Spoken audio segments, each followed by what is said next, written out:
The good news is you can run generators whenever you want. And the water hookup's right up here on the right. We have no services.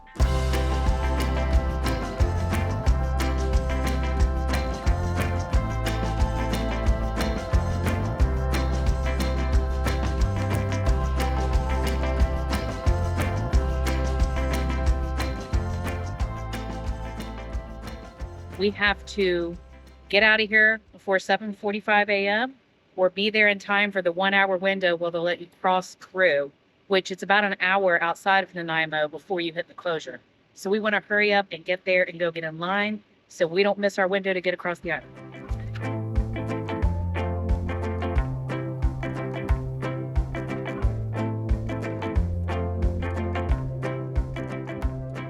All right, I can't blame that one on Jim.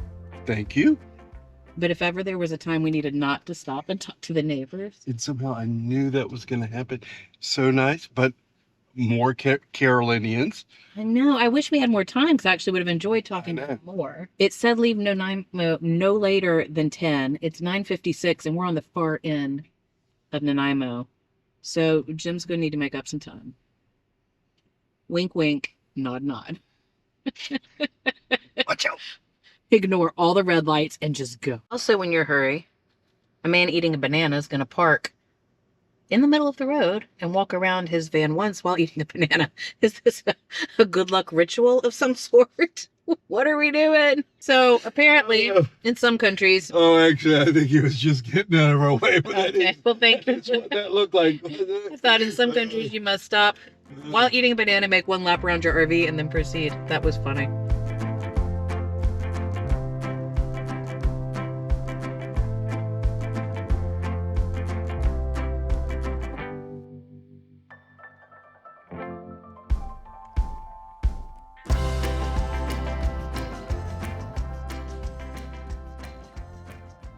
Always take time to talk to your fellow RVers, no matter what the subject matter is. And clearly, if they're from your home states, a fellow Carolinian, take extra time to talk to them. To get to where the closure is. Now, I don't want to advise you to cut it any closer than that because so many unknown quotients. We didn't have any traffic coming out of Nanaimo up here. The weather's great. I don't know how long these people have been backed up waiting in line to go. I'm sure on any given day that fluctuates. So, better to be sitting here waiting, knowing we are going to get through and make it over to Tofino than to be turned around and trying to figure out what we're going to do all day, waiting for the road to reopen tonight. Usually you don't know how long you're going to be stopped, but see, we do know. So somewhere around 11:30, they're going to release traffic this direction for 1 hour. This gives us time to let the dogs stretch their legs, grab anything out of the RV we may have forgotten. I see some people cleaning their RVs, make use of your time. What time is it, Jim? Clock hasn't come up. 11:29. 11:29. We just heard a loud like a boat horn. So we have no idea if that was related to the road opening or not, but it kind of seems like probably. Not too bad to sit here and wait. Gorgeous area. Temperatures here aren't very hot. We had great internet. Let's get over to Tofino. A couple of workers in a 404 just drove by in a little, side by side, telling everyone to get back in their cars. We were ready. Engine started at 11:30. It's now 11:32. Thank you, Canada, for notifying everyone that they need to be ready and prepared 2 minutes after time is open. It just gets better, better with you. We go together, sticking like glue. We'll do whatever, do what we do. And it just gets better, better with you.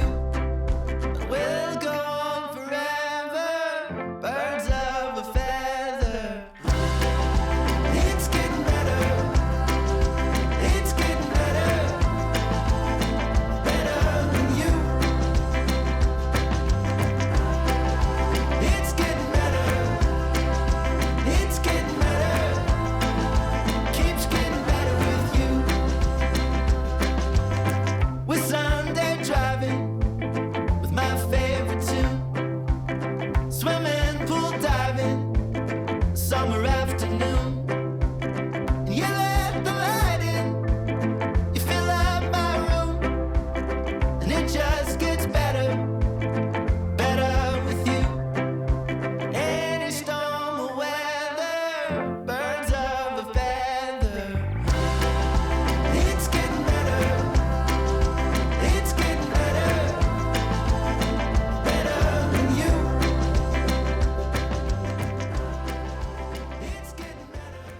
We always research somewhere before we go. A, you don't want to go, leave, and then read about something you missed when you were there.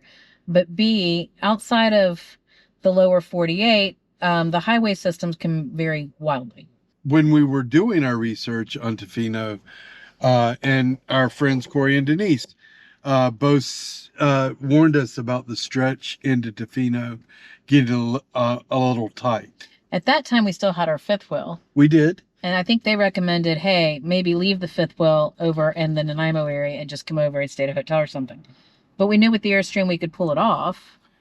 We could. And so our drive through here, we were like, I don't really understand. However, having said that, the last 12 kilometers of this stretch, we're starting to understand. Well, about 50 kilometers before you head over at Tofino, it starts. And there's a 12-kilometer stretch. It's very narrow. It's very windy. We're about to go down at 18% grade. We noticed we have not seen a single fifth wheel. Nope. And no large Class A motorhomes. We've seen some Class C's. So I don't want to be the one to tell you yes or no based on your rig, but look into it before you take off. Definitely. Over to Tofino. Okay, 18% is the real deal. Yeah. Oh, but it was short loss. Thank goodness, right? Yeah, right. Yeah. Exhaust brake wasn't working. I did have to gear down to my L2. It wasn't too bad though. Maybe a mile. The exhaust brake was working. Well, no, it was not. It just wasn't helping. Well, okay, fair enough. Yes, it was working and not helping. That is correct. It's got apparently 18% past its threshold. Keeps getting better with you. It's getting better. It's getting better. Better with you. Oh, it's getting better. It's getting better. Keeps getting better with you. It's getting better.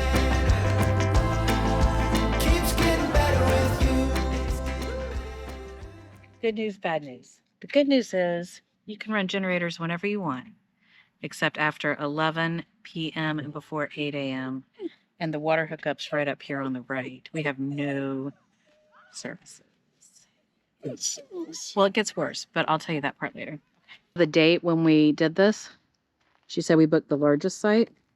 We still had our solitude when we booked this campground.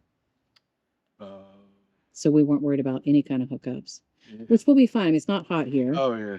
We can run the generator. It's fine. just the water We situation gotta find water. is a little confusing. Do you hook it up to the sink? I guess we might have to go ask. Can we undo this hose behind? Do you see the black hose behind the sink? Yeah, that's not, I mean, that's like that's like plumbing. Is this the water she's saying we can get? They have like 4 service sites only back on the other side. If any of them are open for us to fill up our tank, because we can't use a sink to fill up our RV. There's no way for us to attach to that. So, you know, these things pop up sometimes, but who would have anticipated this? So I walked back to the I office got that part, yep. because we could not find a tap. And I said, you're going to have to show me the tap. She said, I'm sure it's there. And I said, well, come on back with me. Well, she actually offered. I didn't say. Yeah. And so when she got, she couldn't find the tap either. So then she was like, I'm new. I made a mistake. She's very lovely, though. Oh yeah. No big deal. So she has sent us to find water at the bathrooms. Yeah, we have to go left down here. Right. And then if we can't find it, we're going to have to go back to the office and find a tap. On the side of the building. I'm kind of shocked because there's no services here that they don't have more knowledge Like a water of, station. right, where the water is. Yeah. But, you know, you go with it. These things always happen on days where you're feeling kind of tired anyway. You're right. It's like a Murphy's Law. It's like that 1 a.m. to 3. Yes. Yes. Room, but it is also a sink. I'll hop out and look around the building Yeah, I mean, we'll to look. be safe.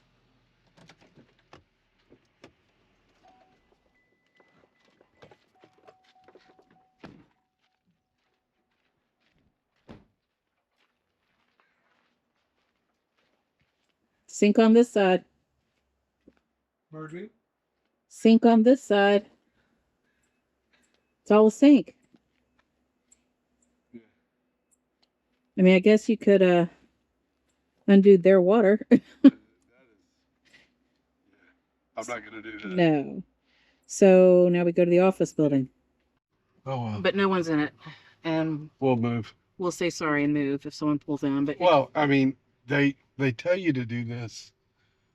They tell you to do this to dump, right?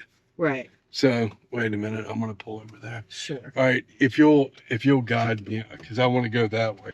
Roll the window down.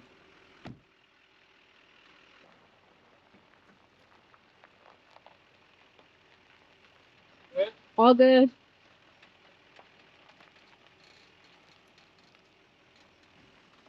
Okay.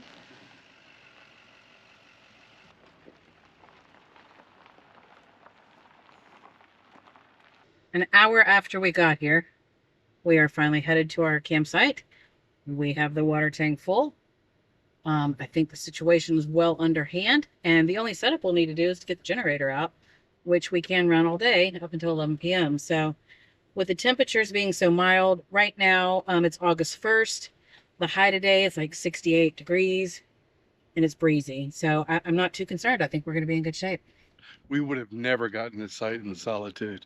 I mean, it might have Oh, been trying to get into it. You're right. Yeah. I sorry. It would I have did been not even film the about parking.